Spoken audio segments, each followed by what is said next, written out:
Yeah, I have to, actually, hold on a second. Let me see if this will work, because I want you to see it. We have no share We right do a, where am I? I'm We've trying lost to, the I'm video sorry, again. oh, sorry, I'm doing this wrong. We do an event, where's share? Okay, there we go. There we go. I'm Yep. gonna go and check We in the back. do, we go. nope, that is not what Oh, I you got want. Yeah, that is it. Yeah, Is that it? you got That's not gonna be as impressive. It's, we do a, there it goes, okay. We do an event, page on on the town website, and we post all it, Tim makes a really wonderful slideshow that goes through and, shows all the photos of all of our volunteers.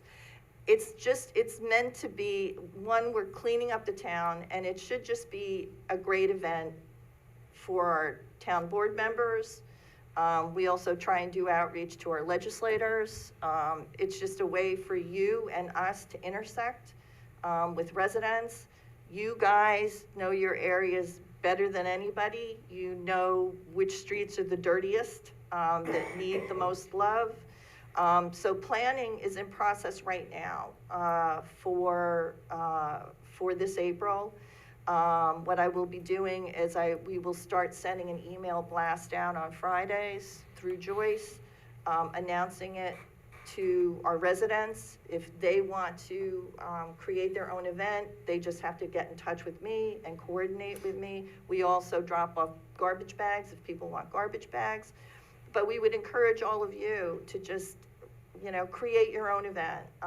We're gonna go back, we go back to the same people each year, that we have, people just keep returning. So we've already, New Hamburg, Neighborhood Association has already committed for, April 20th. Susan's, the Vassar Temple has also We're gonna do committed the for that whole- day. That whole road over there. Yep, with all the and big former organizations. Councilman Jeff Renahan, I've already been in touch with him because New Hamburg Fire Department adopted Sheaf Road, so they always do a cleanup every year, so I've already been in touch with Jeff about getting that date set up. So there's all of that. You can outreach to me. The other thing that I'd like to put forward is Town of Poughkeepsie does have an Adopt a Road program. The only road in the entire town that's been adopted is Sheaf Road. That's it. It is like the only one.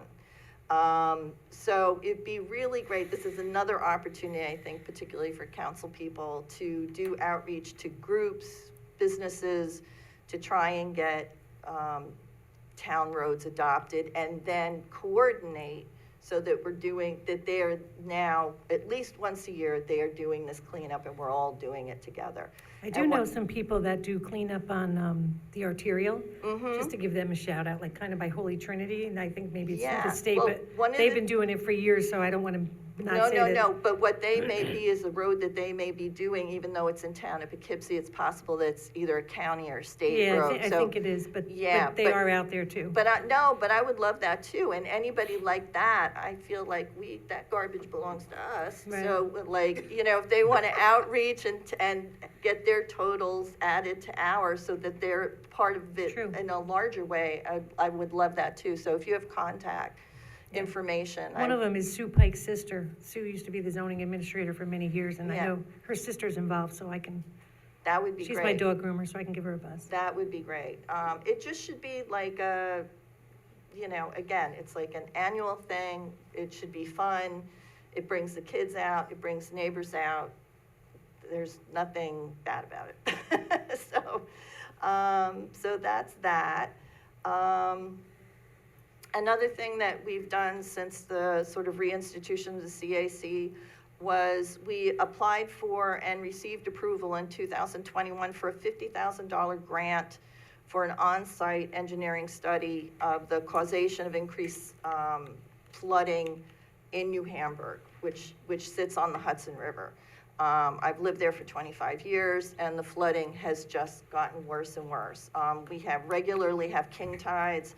It doesn't require a storm surge for us to have massive flooding. I mean, basically Riverfront Park becomes a big lake And so anyway, so what I was really, because I saw this grant opportunity come by, was to really understand the causation. It could just be global warming and increased, water levels in the Hudson, but it could be other things. And so you guys, thank you very much, approved the contract for Boomi Engineering, who I'm thrilled to pieces about, because this is what they do. And they have tons of experience in doing exactly this kind of on-site, these kinds of studies, and plus also providing local municipalities based on what they find with a real dashboard of different options to try and mitigate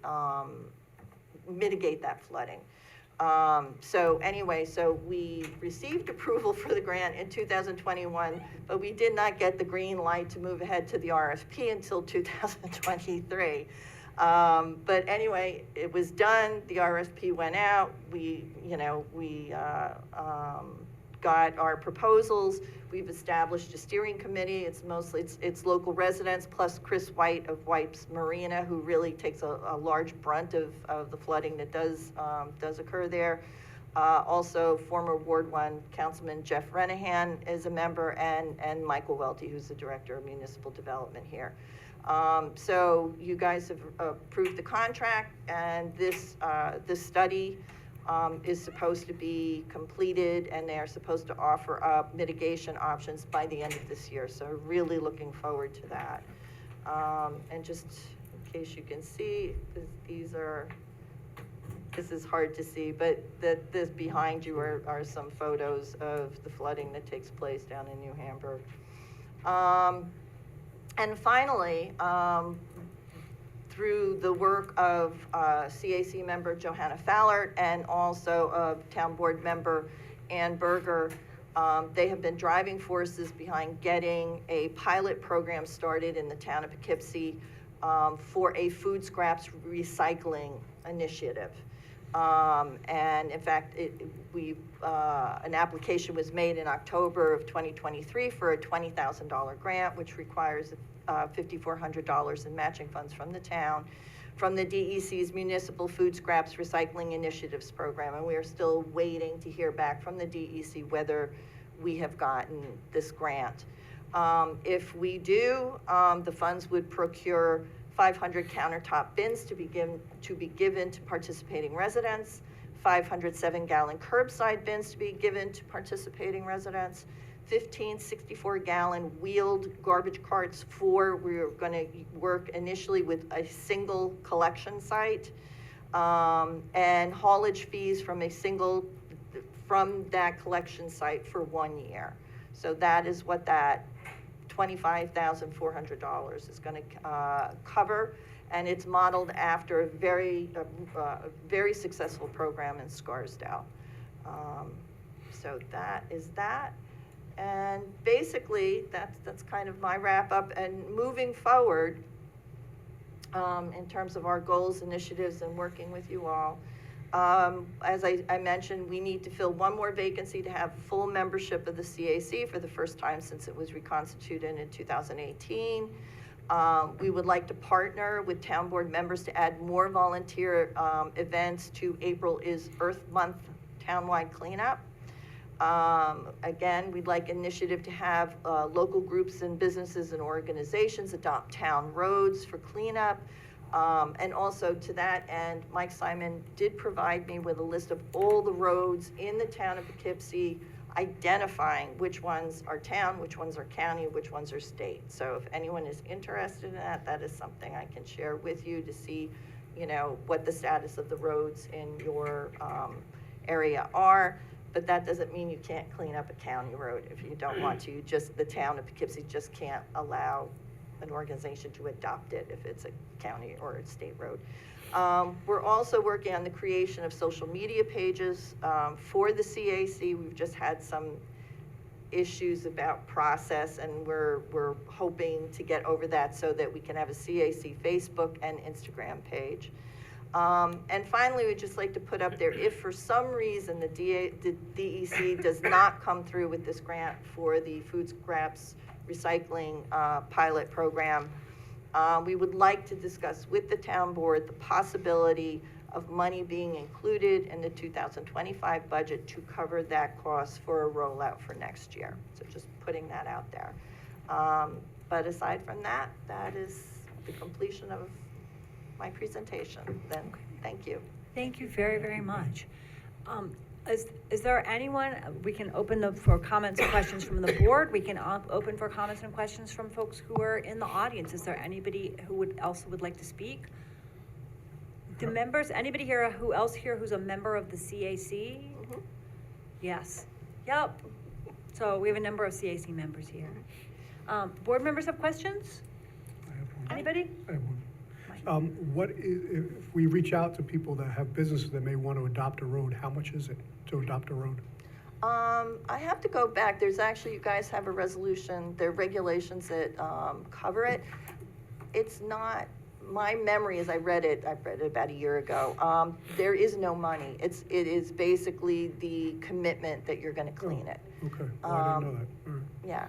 All right, then after we did that presentation from Scarsdale, I was watching one of these info commercials, and there is another program similar to that.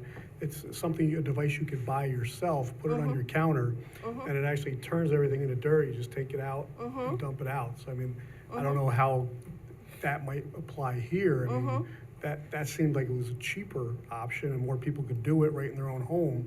But I did like the Scarsdale program, but. Yeah, yeah. Sure, you can come So, on up.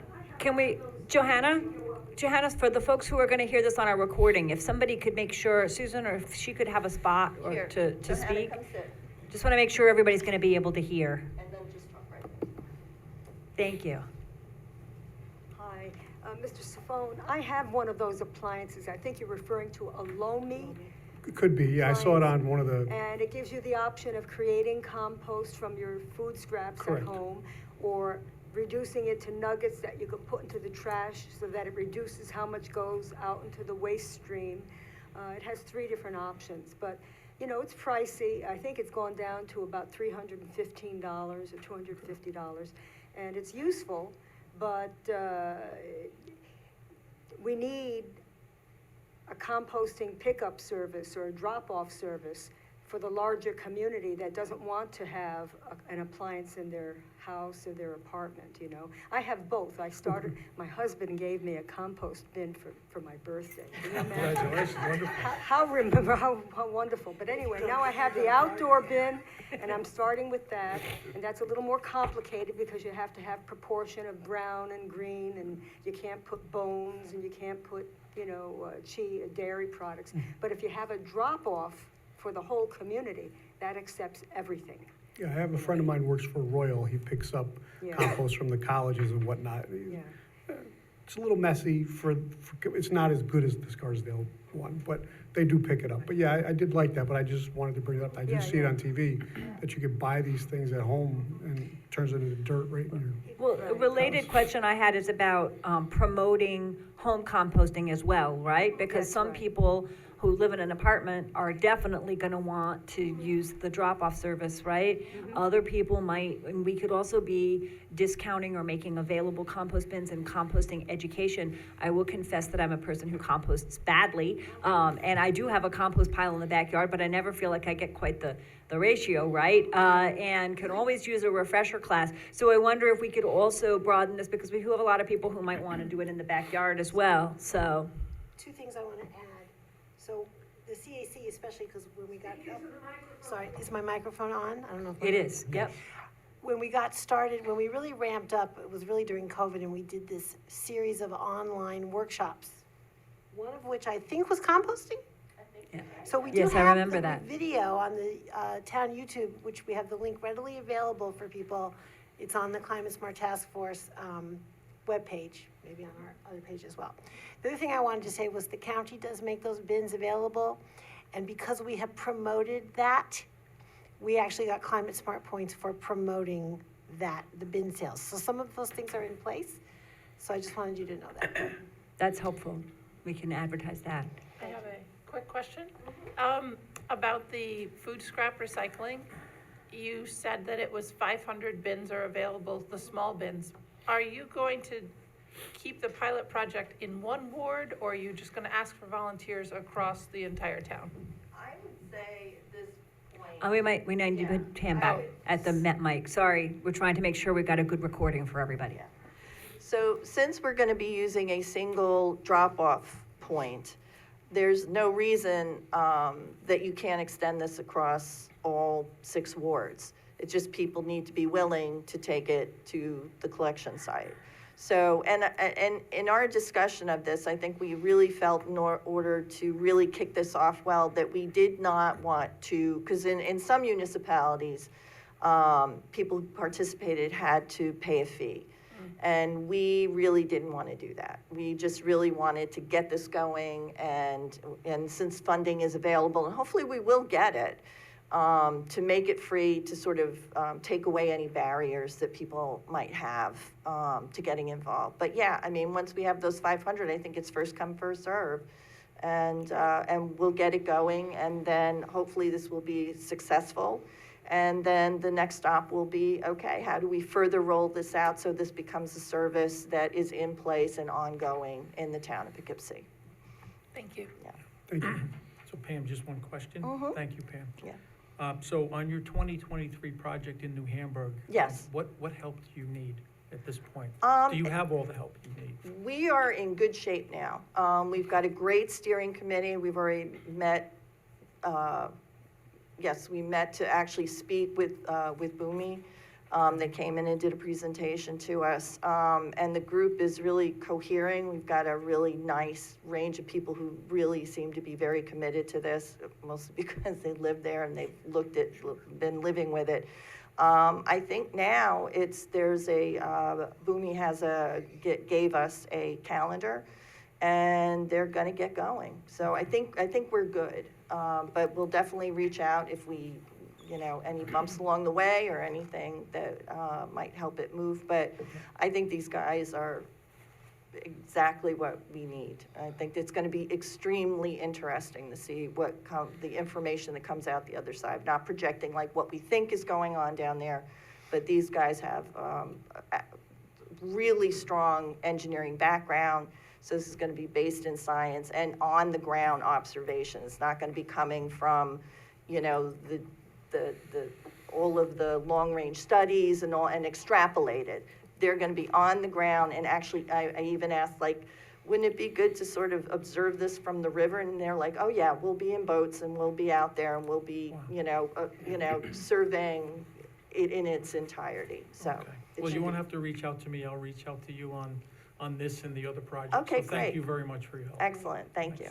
I just had 2 more quick things, which is that we do now have a town hall Facebook page that is active, and so for departments or committees that have their own Facebook pages, that's great. And Instagram we can forward, we Okay. can, as we're doing for the recreation department, whatever. But if you don't, then you can also write, and we can post things on that page. And Okay. we're hoping to spread it far and wide. I think the membership is small now, but Right. now that we have it, like the highway department for transfer dates, they don't have their own Facebook page, so we can now provide that through the Facebook page, news, emergency alerts, things like that. So Great. we're going to try to build that, so if that's Great. helpful. And the second thing is that it just is a lot. You're doing a lot. And if in fact expanding the CAC or perhaps building subcommittees in or something like that, if we can help with more volunteers. I was thinking particularly about the pollinator gardens. Getting one of those up and running is a lot of work. I know some board members have helped with that. And if we could have more, but it's, how many volunteers do we have? We could talk about community gardens as well, right? There are grants out there for creating community vegetable gardens. Yeah. And that kind of thing would be great. And so there may be park space in which we could do some of that in places. But again, it's about how many volunteers we have. So if the group wants to grow and create subcommittees or seek out more volunteers, I think that's something that we could do in order to get more projects done. I So. think that'd be wonderful, and I think the challenge really is finding the volunteers, people who are, and we have a number of people on our committee who are, as I said, Johanna, she started coming to meetings as a volunteer. because she was passionate about food scraps. And it's like she was instrumental in helping to push that through along with Ann Berger, and then became a member. So, but that's where it is like what we need are passionate volunteers. You know, a number of us are retired, but some of us work full-time, and it's just the time that you have to give to any given project. So again, you guys, your eyes and ears out into your areas, and if you come across somebody who's passionate about something and you know about these programs or something that seems related to it, you know, whether they're a member or whether they're a volunteer, we're an open committee, and we're happy to have people come and participate. So, Great. Very good. yeah. Thank you again so Yeah, much. Thank you. Thank you. This is Thanks. great. Thank you. Thank you. All right. let me undo. Yes, Gina, did you want to come forward and comment? If we can, see if she can have a mic. I would just like to know if the CAC has any plans for addressing the issue of diminishing the use of fossil fuels. This is really more our topic. So if I you would, think, right, So the answer is, that's really a climate smart question. right. So those, it's yeah, really important that you speak right into the microphone. It's really a climate smart question, and I think once we do the other presentation, I think, yeah. so the question was whether the CAC is working on reduction of fossil fuel use, just to make sure it all got heard. And that's a fantastic segue into the Climate Smart Task Force presentation. Susan Carnes-Hecht is here to talk about that, the Climate Smart Task Force work. Let me get our technology in place here. By the way, some people who were trying to watch on the cable broadcast at home told me it's just blank. So, Okay. We're having a number of technological difficulties. We'll talk about that under committee reports shortly, so. let me try to get this PowerPoint up here. Is, Can they hear us at home? I think they're not Yay! able to That get looks good. video or hearing on the It's a cable balance. channel. And let me There's two people back there slideshow working on it. I that. don't know what's going on. All right, we're good? Looks good. All right, and you can hear me and you can see it, so we're gonna go with that. And channel 38 is working now, says one of my Oh, constituents. my husband said it wasn't. Channel It 38 might is have just been working, when the okay. screen was black, that's all. All right, Yeah, that's good. okay. And I just must say that you both have terrific logos, both. Well, that Both was committees. Oh, they said it's on now. Susan, Oh, the did that through logos. CCC. I didn't do, the logos, our beautiful logos for our groups were designed by the graphic arts students at Dutchess Community College. This was a class project. They all had to submit designs, and then the two groups worked with them to pick and tweak, and it was an incredible thing for these students to put on their resume. But aren't they beautiful? I mean, They they're are. really, Nice. they're really Really nice beautiful. work. Yeah. Fantastic. It was Pam's idea to have the blue heron on We'll hers, take yeah. credit for that. So I'm glad it's on now. Hi, so I'm very excited to be here tonight, so thank you for inviting us. I think I know most of the people in this room, but just for the sake of anyone who doesn't know me or who watches this later, I want to start by introducing myself. My name is Susan Carnes-Hecht. I am the chair of the Climate Smart Task Force for the town. I have been in that role since the task force was formed in 2019. I would like to add that I am not a climate scientist. I am none of those things. What I am is a pathologically organized person, many of you know me, know that, who has been focused on this very hard since retiring from a completely unrelated profession. I see the environment as a non-political issue. I'm here for my children and our children. And I just, for those of you who haven't heard me say that before, I want you to know that that is where I am coming from.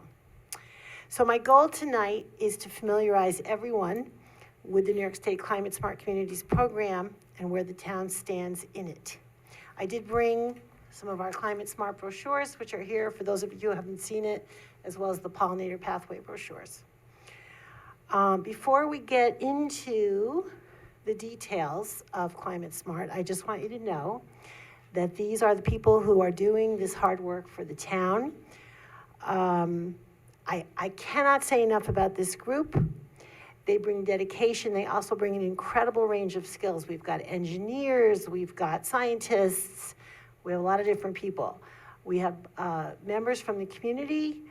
We have Barbara Laird, who's our new board liaison, but I also want to give a shout out to Ann Sherston, who until this time has been our board liaison and has been there with us since day one and continues to be involved. And Kristen Taylor, our senior planner, who's our staff liaison and has done an unreal amount of work for us. And of course, Rebecca's here now, as well as Mike Welty, Director of Municipal Development, who is very, very involved in the Climate Smart program. And I want to add that as our newly elected leadership, we appreciate how much this new board is stepping up to prioritize climate. We're also going to ask that as we ramp up these efforts, that we be able to have a discussion about expectations of volunteers and limitations on volunteers, because there is a lot of work to be done as you plan how to use human and other resources to best advantage. We do maintain a public presence for Climate Smart. This is our page on the town website. This was another skill that I learned, mostly thanks to Tim, was how to do a web page. I'm very proud of this page. It is very up to date after all of our meetings and with all of our current events, and I encourage you to please look at it. We also have a Facebook page for Climate Smart. Now, this was something I was given permission to do. It is not based in a town system, which is what Pam was talking about, which we really need. We need a social media policy. We need social media from the town. But I was given permission to start this account, so I did. And I put a lot of CAC stuff out on it as well. I did see the new town hall page, and I saw that you posted pictures from the Repair Cafe, which was great, so right away started following that. But we do have a lot of people following this, so that is very, very helpful, and I look forward to having CAC there as well. So getting into Climate Smart itself now, this is just a screenshot of the New York State Climate Smart public page. Anybody can look at this page, and you see all those little dots on the map. Those are all the towns and villages and counties and cities that are registered Climate Smart communities. And you can go to this page and you can click on those dots and you can see a lot of information about what each of those towns have done. But here are the essentials of the Climate Smart program. Climate Smart is a program under which municipalities complete actions to mitigate and adapt to climate change. And the actions are chosen from a very extensive menu, and they do lead to certification at increasing levels. Some of the actions are mandatory or are considered priorities, and they are, there are related requirements for how many of those you need to do. What's very important to know is that accomplishing these actions positions us for grant funding so that we can keep doing more work. There are, right this minute today, over 400 registered communities representing over 9 million people in New York State. Of those communities, there are about 130 that have achieved certification, which includes us. We have reached what's called bronze level, and that picture that you see is a picture of the plaques that hang in the town hall lobbies. We are certified at the initial level, which is called bronze. We reached that level in September 2021. About 10 communities have also reached silver. We are getting very, very close. We are going to get there in the near future because we have a lot of things going on that are going to get us there. So the town is really taking leadership on this front. It's very important. And Climate Smart has existed for a number of years, but it was really in 2019 when the state passed what's called the Climate Act, the CLCPA, that it really became a big impetus for us to move forward. And doing this program is the town's opportunity to help New York State reach the goals that are envisioned in the Climate Act to reduce greenhouse gas emissions and use of fossil fuels. Now, actions in the Climate Smart program are divided into these categories that are called pledge elements. And as you can see, you can see this on the website, so I'm not going to belabor it, but they go across a lot of different areas, and there are requirements that you have to have, a certain number from each category or from how many categories in order to be certified. And just as an example, these are many of the actions, but not all, that the town of Poughkeepsie has completed. Most of these were completed for us to get bronze certification. Some of them have been completed and will be submitted for silver, and we have a lot more in the works. So as you can see, we've done a zillion things already. We've really gotten a lot done. I think it's really important to point out that there's often overlap with the work that the CAC is doing. So one really significant example of that is the Natural Resources Inventory and Open Space Plan, for which the town received a significant number of points in the Climate Smart program. And there are other things like that. So our groups really do overlap, and I function really as the liaison between the two groups. And we keep each other posted. So I want to talk tonight a little bit about the actions that we have in process, and they fall into 3 categories: inventory and planning cohorts, community campaigns, and then some other things that are floating around. And I would like to just talk about each of those briefly. So the inventory and planning cohorts are the first set of actions. So these are collaborations with other communities, and we're focused on completing greenhouse gas emission inventories for our communities and then developing climate action plans that are designed specifically to reduce those emissions. So we are involved currently in 3 cohorts. All of these cohorts are managed and led by the good people at the Hudson Valley Regional Council. They give us an incredible amount of support. And for each of these cohorts that I have listed here, we have a team of volunteers and staff that are attending, monthly meetings and doing all this work. So the first one is the Dutchess County Climate Action Planning Institute, or what we call CAPI. This is an 18-month project which is nearing completion. There are 9 municipalities, including us, the county, the city of Poughkeepsie, and 6 other towns, local towns. We have completed the greenhouse gas emissions inventory, and this is specifically for municipal or government operations. And this has previously been posted on the town website. It's easy to find, or if anybody would like to, have a copy of it, I'm glad to send it. What we learned in our greenhouse gas emissions inventory that the biggest emitting sectors in the town operations are the town's vehicle fleet and the town's water and wastewater operations. So the climate action plan that we're currently developing for government operations is going to reflect those 2 sectors as priorities.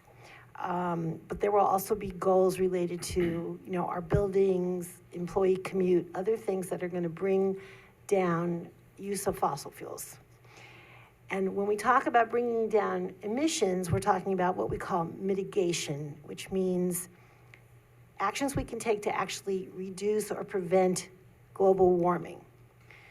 So this plan, this climate action plan that we're developing, is going to be very crucially involving what I'm going to call internal town stakeholders. So the legislators and the department managers, we're going to be having a series of meetings with them to discuss these goals and get their input.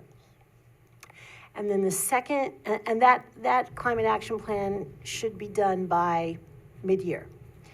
And then the second cohort is called CAPI Adapt, which is an extension of the CAPI program that deals with, rather than mitigation, it deals with what we call adaptation, which are actions that we take that are designed to respond to the impacts of climate change, the impacts that are going to come, no matter what we do at this point. A great example of that is sea level rise, which is at this point baked in.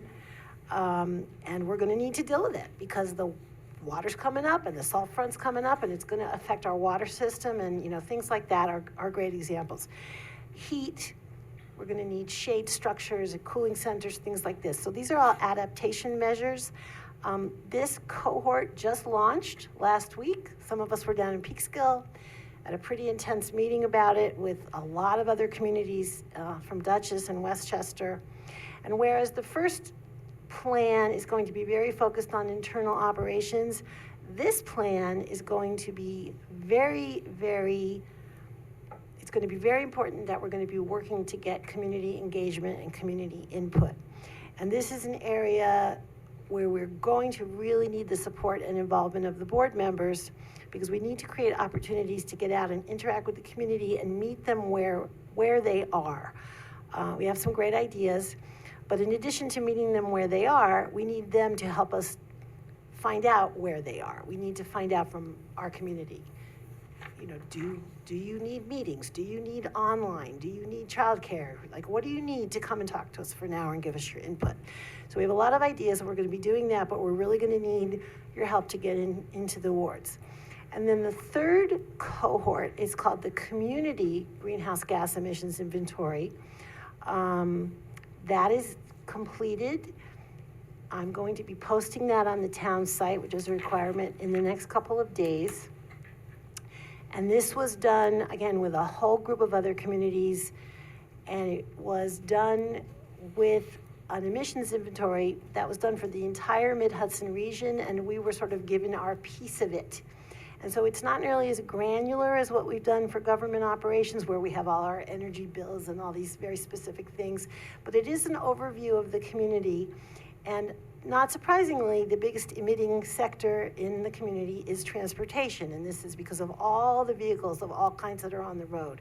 Government vehicles, private vehicles, commercial vehicles.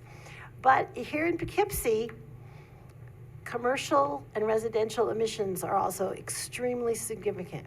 So we will be developing a climate action plan for the community, which is going to be, which is going to reflect those sectors as well. So that's going to be going on for approximately the next year, not quite the next year.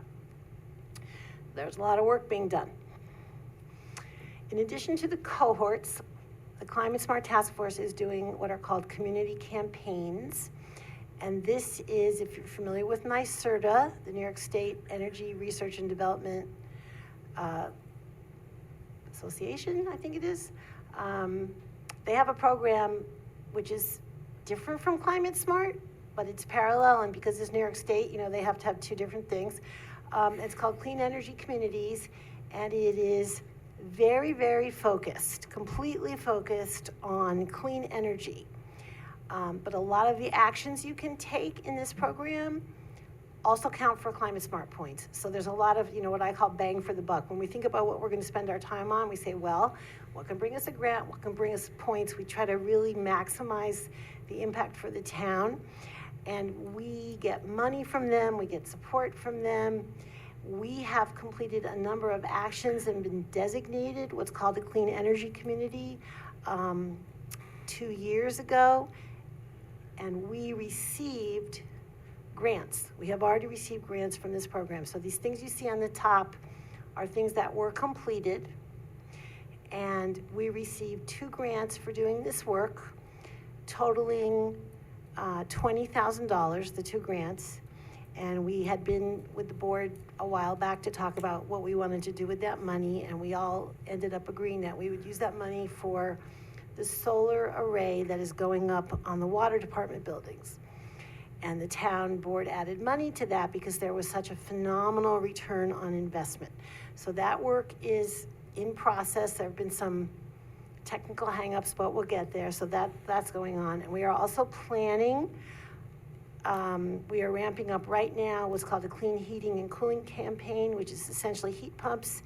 And we are going to be out doing public education on electrification, and once we get a certain number of new heat pumps installed within the town, we're going to get a grant. And we're going to try to do that with EVs, and we're going to try to do that with community solar. So we're going to really need the board's support, and especially on the topic of community solar and potentially community choice aggregation, which is different. We are definitely going to be looking for the board to provide direction for us. And there's lots more campaigns and actions we can do for clean energy communities, as our abilities allow. And finally, we have a bunch of other things going on. Again, the solar installation, the chargers outside here in the parking lot that you see that we hope will be usable soon. These are all going to bring us climate smart points. We are planning to do building energy audits of the municipal buildings to help us make smart decisions about infrastructure in those buildings and retrofits. We want to look at municipal procurement policies, things like that. The repair cafes are something, we just had our third repair cafe. Many of you have been there. Again, getting points for that, but it's also an incredible community experience. The repair cafe movement is big.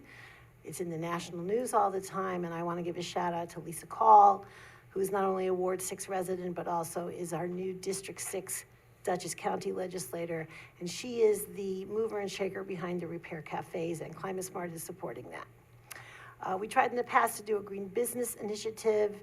It was not successful, but it's something we might like to consider revisiting if this board is interested, and lots more things that we could do.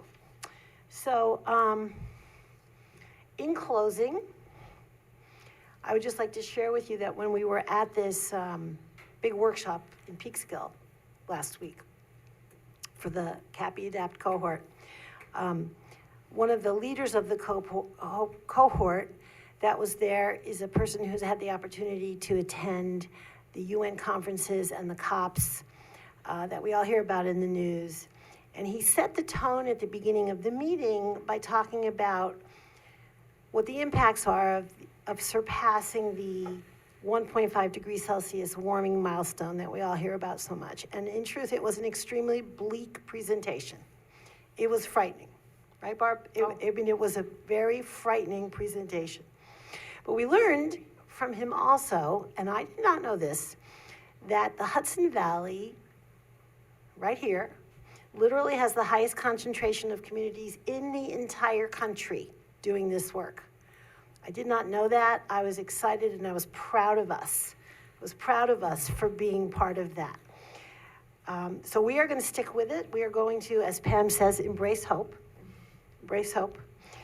And that more and more communities, I like to think that, we're here and there's lots of communities around us doing exactly what we're doing, and that together, these positive impacts can really, really make a difference. It is never too late to chip away at this problem. Everything we do is going to make a difference. So thank you for your support. Thank you very much. Are there board questions first, and then see if there's people from the audience who have questions? Anybody? Well, as stepping in as a new board member and the liaison to Climate Smart Task Force, I have to say I was busy in my day job. And I never knew that the town of Poughkeepsie had a CAC or a Climate Smart Task Force. And then I go to Peekskill on this day-long workshop. I took a personal day from work. I'm a school teacher in Newburgh. And I got down there, and the whole first half of the day was doing the large, the vulnerability assessment. The vulnerability assessment. And Susan just leans over and said, "We've done ours already. That's all done." So that's because of Susan Carnes-Heck. That one and actually the wasn't group. because of me, but. Oh, well, we're ahead of the game. We're doing really well. And it was so nice to feel like, okay, all right, we can step off on a good foot forward and, get the town excited about helping the community and helping the environment. So I'm excited about both of these groups. And I'm thrilled that we can bring more education to the town people. And, guess what I teach? Earth science and environmental education, and I didn't know we had a climate group. So there you go. You can always teach an old dog new tricks. Thank you. Did you want to speak? Go right ahead. Just a little, thank you. So thank you, Susan, for your work, and that's wonderful. And I'd just like to add a little bit about the Repair Cafe. I had the experience of participating. I don't know if it's the same one. Just this last week, or? No, a number of years ago. Well, it's the same thing. Organization. We're gonna hopefully do it quarterly. And I do it mostly in the inner cities and it really is gratifying because, some things in life really strike you. And so there was one man, I remember, he had his coffee maker and he had it all his life. It didn't work. So he said, I can't, couldn't afford another coffee maker, and it was a silver big thing, and so when we took it apart, there was a loose wire in there, and we had to solder it, and the guy was so pleased, and I saw that going on everywhere. So, it's not just that you go in there to fix things, but people are really in need. They really are, they can't afford things. And so that's one of the impacts of this great program, so thank you. Thank you. I'll just say that what the Climate Smart Task Force is doing in particular is really overwhelming. And I think we're gonna need to break it down into pieces. I will be attending the meetings with the department heads because the map or the assessment of governmental operations is quite detailed. And so then we understand the use of oil and gas by our fleet, by our buildings, by our government operations. And now we can talk about that. I'm very interested in the ways that Climate Smart maps onto affordability. If you help people retrofit their houses, that helps people save on their heating bill, which we all need, at the same time that it helps with the climate. And every climate change response plan I have seen starts with retrofitting. And it's not, the exciting high-tech stuff, it's the making sure everybody has, is able to get a free energy audit if they need it, and get a chance to weather strip and to put in insulation and make sure that they're minimizing. And the town is the same way, right? I have, in the last few days, seen our Central Hudson bills for the town. And they are significant. And we don't want to pay that money to Central Hudson if we don't have to. That's taxpayer money. So there's an opportunity here not only to do the right thing for the climate and to move away from fossil fuel use, but also to save taxpayer dollars. And I think that's really exciting because there's a lot of potential for efficiency here. The other thing I would say is that I think we probably not maybe tonight, but at some point need to sit down and talk about community solar and CCA in more depth. And we may not really have had time to process that tonight, but that's one area in which, the board is gonna have some decisions to make and some directions to go into, and so we're gonna need to think about that a little bit more. But CCA is particularly exciting because it has the possibility of saving everybody in the town who wants to be part of it a couple $100 a year on electric bills. And at the same time move most of our residential usages in the town to green energy, to really significantly decrease the amount of fuel we're using, fossil fuels we're using. And so that's something I think we should move forward with and explore how we can both save people money and promote green energy. So that, I think we should probably just find a night for you to talk just about those programs a little bit more. And as you and I have discussed, we're discussing that at the task force as a sort of, we're doing the reconnaissance is what I like to say. I would like to add, just in terms of, the retrofits, we don't know what will happen with this, but the Hudson Valley Regional Council is going to apply for a huge federal grant, and they're going to do it on behalf of a collaboration of communities that are in CAPI, because the grants are like minimum $2 million. They're way too large amounts for just one town to do. So we indicated to them that we would like to be part of that group, and they are going to be applying for this huge grant for all these towns, and the money is specifically for retrofitting the municipal buildings. No one will get it, but there's going to be some kind of meeting coming up for information, and they're going to let us know like what they need from us, so we're pursuing that as well. So that is something we might want to have staff for. Not just volunteers. That would be huge. Okay. And anybody in the audience who would like to speak, and maybe. And I hope that, Gina, I hope we answered your question. Yep. Where? Good. Okay. Johanna had a hand up. If you wanted to come forward for a mic.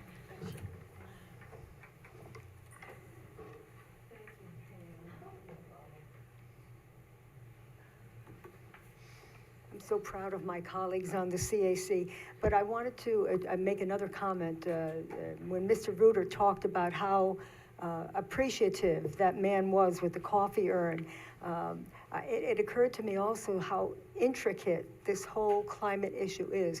When we have repair cafes, we eliminate the tendency to throw something out, have it burned or go into the municipal waste stream or to a landfill, and put pollution up into the air. So the more repair cafes we have, the better off we are, you know, for our climate. It's not just helping people to save money, but it's helping our health and our environment to improve. We're reducing the solid waste stream by doing the repairs, but there's also this whole sort of intergenerational component where the people are not just fixing the items, they are also teaching other people to fix their own items. They're passing on the skill set, and a lot of the people, the coaches as we call them, the fixers, are older people or retired people. There's a whole bunch of like retired IBM guys who know how to fix everything. They know how to fix everything. It's unbelievable. And some of them, they come in and they say, I'm the clock person or I'm the whatever person, but they all know how to do all of it. So it's on multiple levels. It's the waste stream, it's the community experience, it's nonpartisan, and it is an intergenerational thing. It's really, really good for the community. I'm really excited that you're doing them quarterly and like to talk about, That's you know, the goal. make sure, yep, to keep Yeah. keep getting the word out. There's a lot of things we can get the word out. There are repair Yep. cafes in other towns locally that are very active, so we're trying to sort of establish a rotation because you can go to any of them. Yeah, that's fantastic. Thank you. Thank Any you. other comments from the audience? Yes, come forward if you could.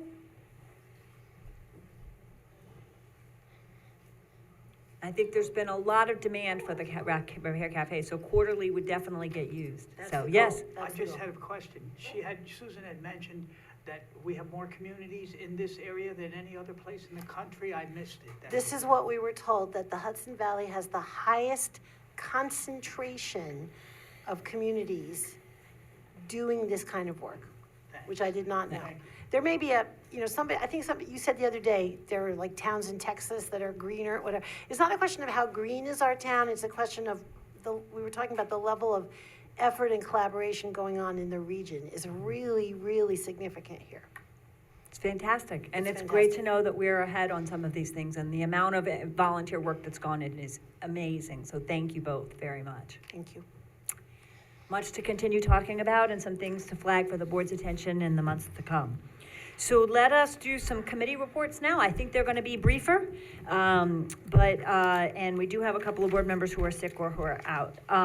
I can give a very brief report on the Police Courts Facility Committee, which is that we have reviewed the work that the Community Working Group did last summer that was identifying potential sites. But we've also done a second check round. The police report that they have very heavy call volume on the north side of town and would love to have a place on the north side of town. And so we've been looking to make sure that we haven't missed any potential sites that might be possible.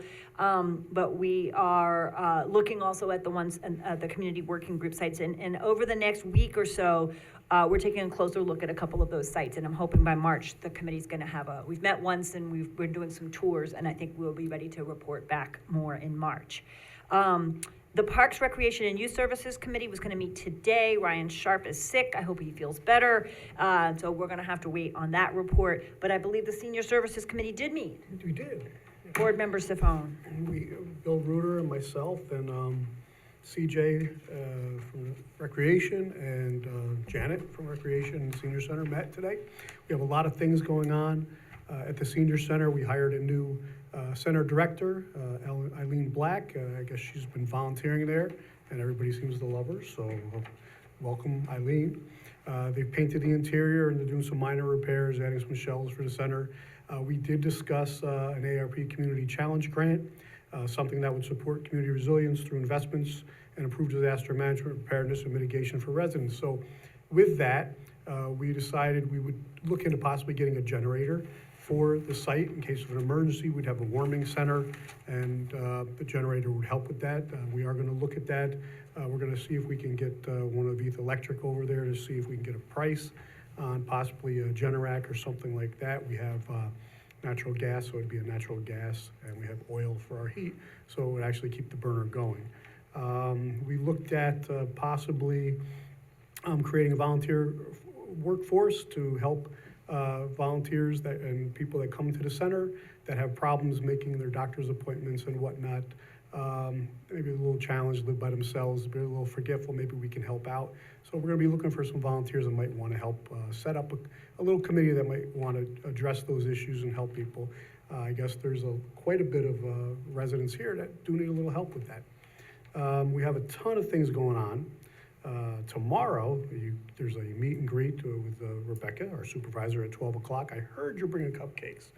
So, cupcakes, everybody, you know where to go for Also, that. any chocolate that doesn't get eaten tonight goes to the senior center tomorrow. Okay, so then on February 22nd, we have a lunch and learn.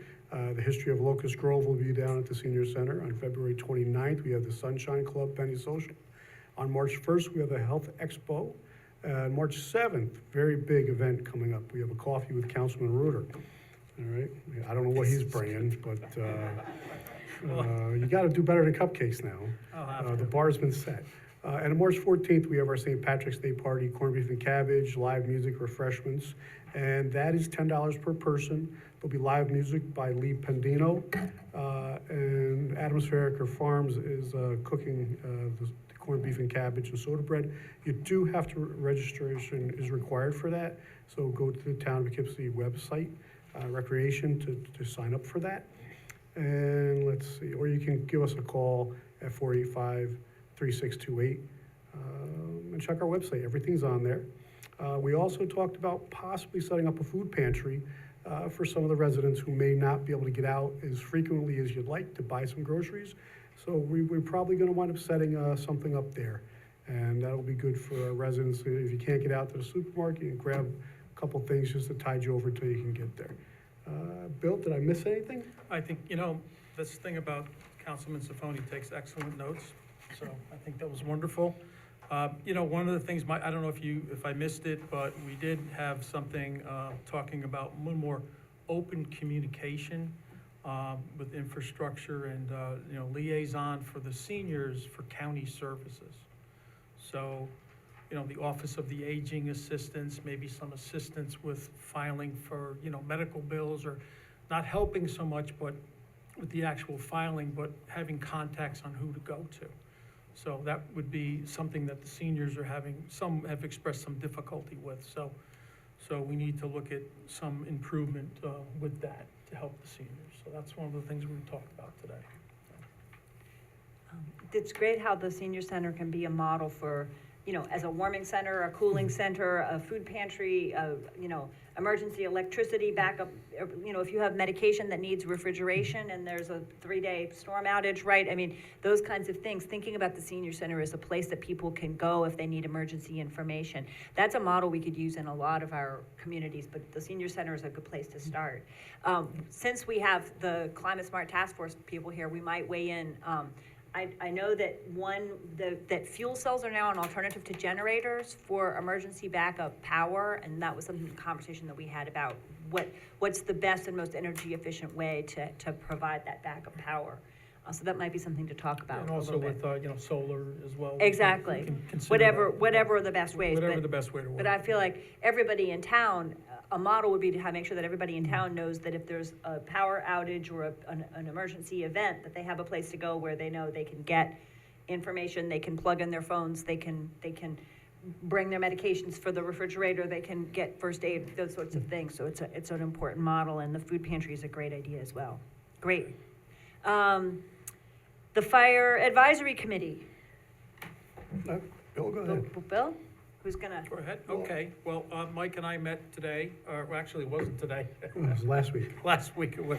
But, we did meet with, the only person who was there at this point was our inspector, Mr. Riley. I call him Mr. Riley because he's a world of knowledge, a bank of knowledge, and, we're lucky to have him in the town of Poughkeepsie.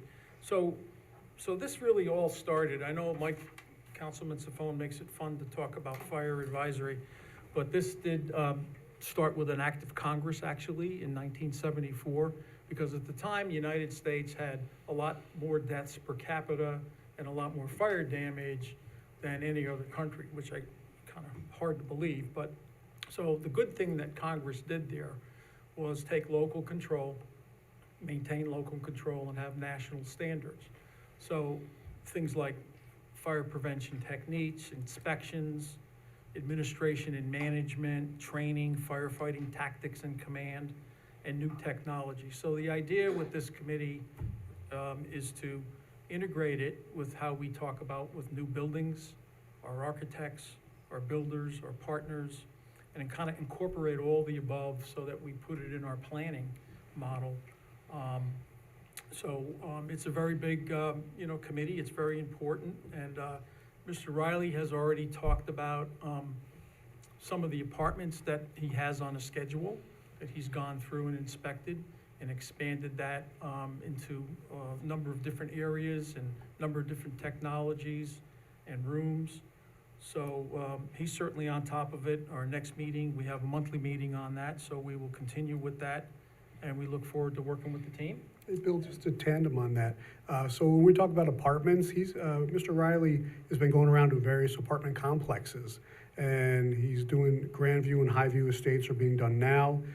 Checking for smoke detectors, fire extinguishers within 75 feet of personal apartments, teaching people if they don't know how to use a fire extinguisher, how to actually properly use it. And checking for carbon monoxide if you have gas, if you have electric, that's not necessary. But the next week probably, Canterbury Complex and Our Lady of Lourdes will be done in March. So those are some of the areas, just in case anybody listening doesn't know exactly what apartments. We're not going into private, per se, individual apartments. We're, a private home, but we are going into the complexes that have multiple people living in them. So that Right, sounds about excellent. Great. And he has them on a 3-year, we have a 3-year schedule with some of the commercial places, so it's quite a bit of work. It's actually quite a bit of work, so, Terrific. very good. That's great.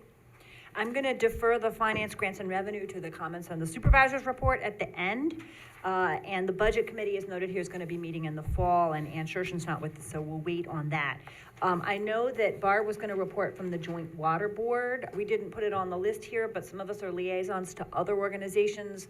The Hudson 7 is one that's coming up, but Barb, who is the new chair of the Joint Water Board of the town and city of Poughkeepsie, was going to weigh in, and so people have a sense of what the JWB is doing. The JWB. The Joint Water Board is a dual group that works between the town and the city, and together, which is a great use of, congeniality, working together, community relationships. But we intake the water from the Hudson River and clean all the sediment out of it, disinfect it, get it ready for use. And we provide water to the town, the city. Our central water line actually sends water out to other water districts and entities that use it as far down as East Fishkill. Excuse me. So this water is actually set up at a cost, and that money is procured and brought back to the town and the city to run the disinfectant unit and to send the water out. Right now, we're just getting ready to hook up and provide water to the new BOCES, and we're going to be working with a pump house on Peach Road. I think it's a pump house. Yeah, Peach Road. And we just have to finalize the contract. There's so much to go through bond lawyers to set up these agreements between the municipality. We're also really looking forward, the Hudson 7 is the other organization. They meet at the same place, right, Rebecca? We're also going to get a team together from 3 people from the town and 3 people from the city to revise our intermunicipal agreement, because it's been a long time since we had a working agreement. So we just want to look it over and make sure everybody's happy. And what else? Oh, you know how much rain we've been having these last couple of weeks and how inundated we've been with storms of record amounts in a very short period of time.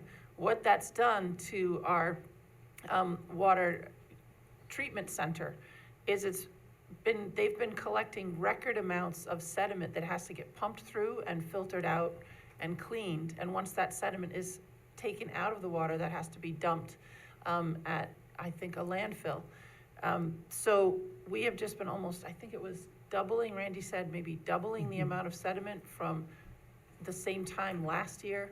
So it doesn't have to do with any spring melting or anything. It's just the amount of rain that we've been having. So if you can imagine, we don't think about that on our end. We turn on our taps, we take a shower, we brush our teeth.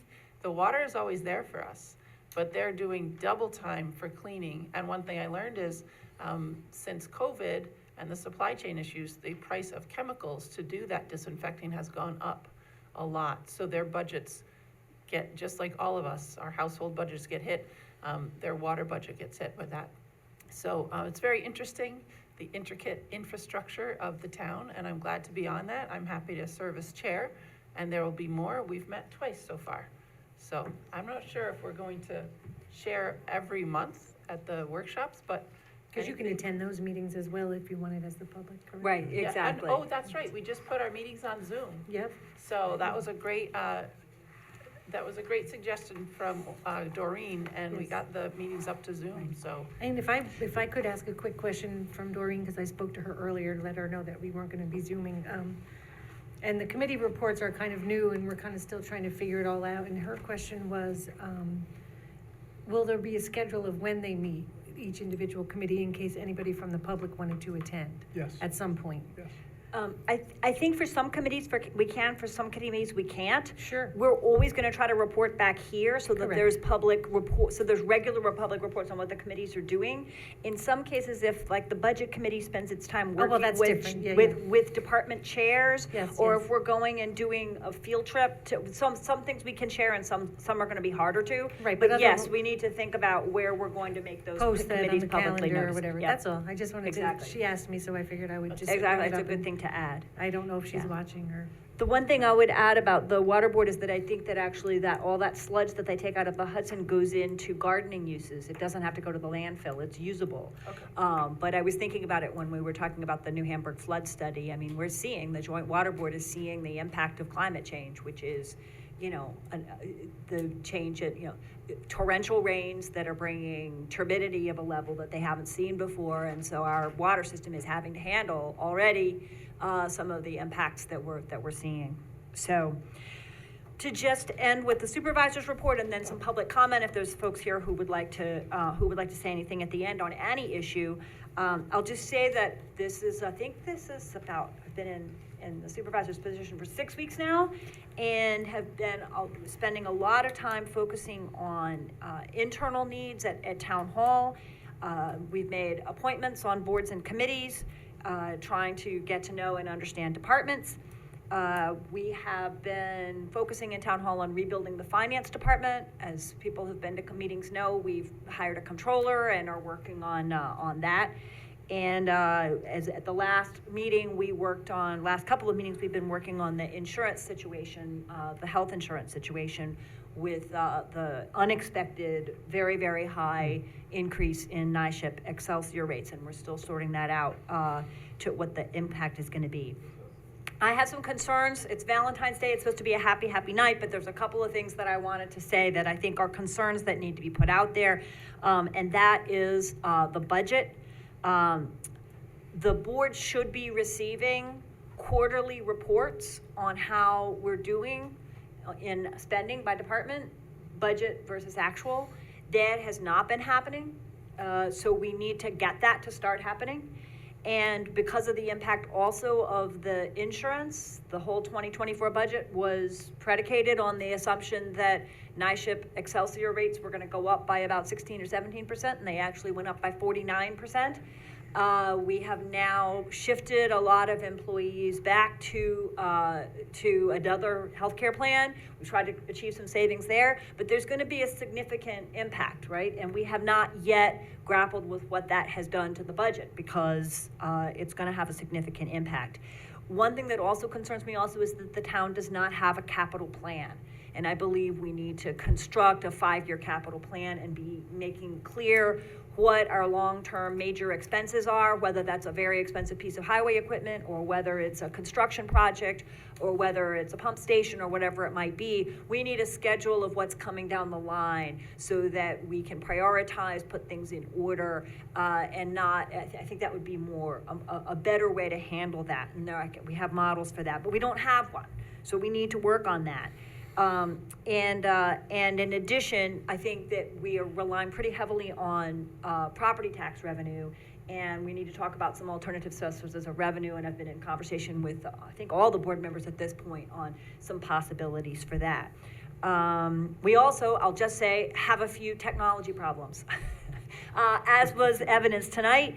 And I think we need to work on security, cybersecurity. We need to work on functionality and efficiency. And there's a number of ways in which we could make improvements. And we may want a 5-year technology plan, right? Because there's certain kinds of software that could really make town hall operations much more efficient, but also cost money. So we need to do a cost benefit analysis, and we need to say, okay, we can't pay for everything now, but we could sort of make a plan for what kinds of new software and hardware would help us out. And this is gonna take time. I'm very impatient and would like all this stuff to have already been done, but it's not yet, it's not done, but we're gonna need to work on some of these things. We do hope, I talked with Manal Patel, our new comptroller today, and we hope to have a budget report in March. So we hope over the next month to get a grip on the budget situation and be able to do a first quarterly report in March, and we'll be doing that henceforth. And the last thing I would just like to talk about, just very briefly, is EMS. We have a national and statewide and countywide crisis in EMS. And it has to do with a number of different things, but in this area, there's been a lot of reliance on private ambulance and EMS providers. Those have now gotten consolidated into one company. And due to labor market issues and insufficient pay for paramedics and a number of other things that are going on, response times have gotten long. This has been an issue for a long time in the eastern part of the county. It's nothing new to people who live out in the eastern part of the county who have the fear of calling an ambulance, and because there's fewer and fewer volunteers in the fire companies, and there's just a struggle for the infrastructure to keep up. That it may take a long time to get an ambulance. We're now starting to see that problem here. We also have an issue of cost. The Arlington Fire District in particular has proposed to solve the problem by bringing EMS in-house and that is on that basis. AFD fire taxes have gone up 14% this year. They would go up another 14% next year in order to implement that fully. The Arlington Fire District, the Fairview Fire District are separate entities. They are run by their own commissions. So we as a board can't make a decision about that, but we share the problem, which is that the taxes are high and people see that on their bills. And although we don't make the votes on it ourselves, we share in the problem. So we have a dual problem, which is very high cost, and we're also beginning to see problems with response times. This is a countywide problem, and I've been in conversation with other mayors and supervisors about it. I've been in conversation with some county officials about it, and I know that the county has an RFP out, and the county is beginning to tentatively say that it's going to play some role, and there's going to be a report on that on March 7th, I believe, at the county legislature, and I'm going to be there along with some other mayors and supervisors to kind of see what's going on and try to track that issue and understand what the county's proposing, how they're proposing to help, and what might be possible. But I just wanted to put that on everybody's radar screen as a major concern for both public security, public safety reasons, and also cost. So, and I'm also in conversation with the fire districts as well. To see what their perspectives are. And I need to talk with New Hamburg. I have not talked with New Hamburg yet. Okay, I think that's more than plenty of information for one night, even with chocolate. That was a lot. So thank you, everybody, very, very much. Are there members of the public who'd like to speak on anything about tonight's presentations or about any other issue? Yes? I just have a question. Sure. So, on the water board. On the you were joint water talking board? about- You were talking about that's for drinking water. Yes. Who That's right. deals with wastewater? I can speak on that with the municipal sewer commission a little bit, or? Sure, we have a wastewater department. Okay. And it's not joint with the city, it's with it's with the town, but there's a tri-muni commission that I'm Mr. actual, Reuter serves on. commissioner on. So I can talk a little bit about that if we have some time. No, I just And had also how it ties into our own. Yeah, I had a question how it tied in, but also do they, the testing that they do? Because I know they were testing for COVID and they were Yes. testing for opiates and they were testing Yes. for different things. And I Well- didn't know if it was the same same entity or different, or were they combined? That's right. Well, I want to again thank Supervisor Edwards for appointing me to this commission, because when I first started, I was one of those people that thought when you just flush, it just goes away, right? So that's not exactly what happens, right? There's a lot of things that go behind it, but they do test. The Muni Commission, it's amazing. And, it's off of Sheaf Road. The meetings are held, Oh, I have to ask. the second Thursday of every month, and it's open to the public by appointment. You call Christine Smith, it's on their website. And there's also an operational meeting, which I also attend, so there's 2 meetings a month for me, but the communities can come. So it's an organization that serves the village of Wappingers, the town of Wappingers, and the town of Poughkeepsie is also a tenant and owner. A piece, and it serves your part of town, it serves a Right. part, much of Ward 1. When he Yeah. mentioned it, Yep. I realized I Right, passed by right, it. Right, you go by it, right, you go by Right, it every day. on Sheep So Road. the interesting thing is that they do test for COVID. We went over that last meeting, and they have it down by actual, neighborhood, by station. So they know if COVID is coming, the severity of it by different locations. So that's kind of amazing. If you go in the morning, you'll see the testing going on, which is an amazing thing.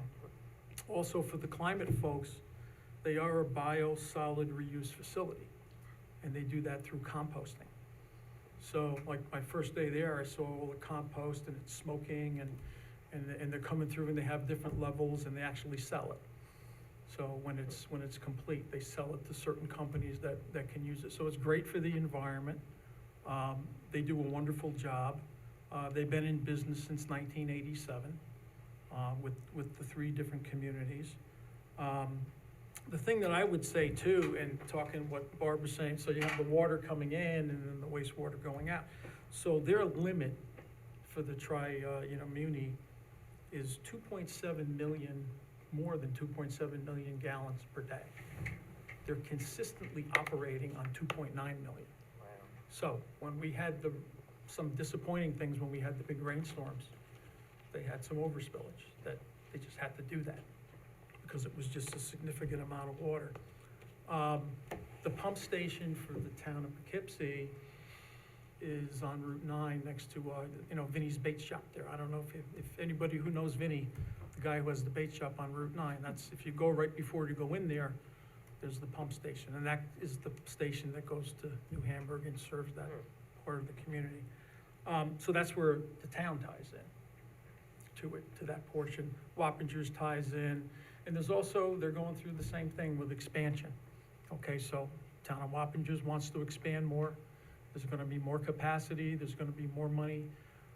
The infrastructure concerns with our sewer system, so the Tri-Muni is like 60 square miles that they cover, right? Town of Poughkeepsie has 150 miles of pipe and 60 pump stations. And, some of it's old. And, a lot of it's old. And there's a big infrastructure concern there of ongoing. So that's something that we have to look at. So there's a lot of stuff happening there. And I spent some time with our sewer team. Great team. 7 people do an awful lot of work there for our community. So it's very important to understand the capacities, understand what projects, capital improvements have to be done, and especially with the new development, how that really ties in. What happens? How many extra gallons of capacity is required? What happens if there's an emergency? How do you back up pumps? It's a big deal. So I'm still learning, but it's been an amazing, and I'm glad to be part of, as a, commissioner on the commission. So I'll keep you posted on that as well, okay? Does that answer your Thank you. question? Yeah, I was. Thank you it very just much. Very good. Yeah. Was a question that came up when I was Yes. listening to the water report, and it goes back into the climate stuff, was when you're Right. buying your bowls and they say water saving or water saving showers. Yeah. That all helps the system, so Right. perhaps we could do something like a push on the webpage about when you need to replace your bulb, get a Well, Right. water right. saver, Well, it's a a very- water saving There's shower. There's or- a couple of specific things that I know that Jim Bynum, the head of wastewater, would like people to know, which is, first of all, flushable wipes aren't. They are Yes. not flushable. Don't believe them. Do not flush them because they cause a lot of problems in the system. So they should not be flushed.